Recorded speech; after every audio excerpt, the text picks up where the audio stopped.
வணக்கம், welcome to every kitchen friends. இன்றைக்கி நம்ம செய்ய போகிற ரெசிபி லெஃப்ட் ஓவர் சப்பாத்தியை யூஸ் பண்ணி எப்படி ஒரு ஸ்வீட் பண்ணலாம் அப்படின்னா.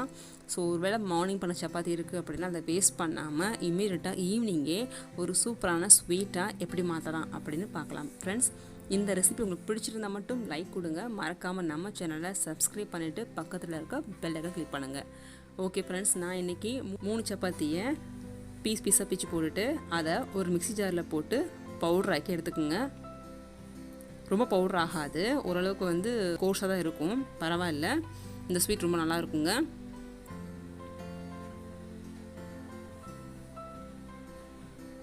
பாருங்கள், இப்போ நான் மிக்ஸி ஜாரில் போட்ட சப்பாத்தியை பவுடராக்கி எடுத்துட்டேன்.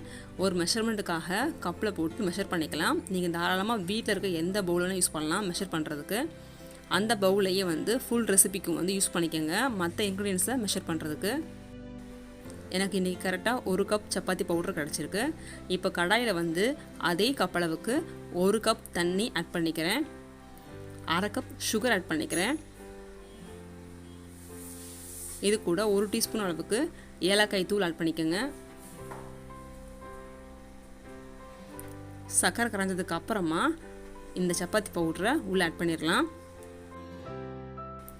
1 மினிட்ல நல்லா சப்பாத்தி ஊறி இந்த கண்டிஷன் வந்துடுங்க. ரொம்ப சூப்பராக இருக்கும் இந்த ரெசிபி. இது கூட இப்போ 1/2 கப் அளவுக்கு பால் ஊற்றிக்குங்க. இது ஓரளவுக்கு திக்காக இருக்கும். உங்களுக்கு இன்னும் கொஞ்சம் சாகியாக வேணும் அப்படின்னா நீங்கள் மில்க் அப்படி இல்லைனா தண்ணியை இன்னும் 1/2 கப் சேர்த்துக்கலாம். கொஞ்சம் தளதளன்னு சாகியாக இருக்கும் ஸ்வீட்டு. அப்படி இல்லைன்னா அல்வா மாதிரி வேணும் அப்படின்னா நான் இன்றைக்கி யூஸ் பண்ணியிருக்கிற மெஷர்மெண்ட்டையே ஃபாலோ பண்ணுங்கள்.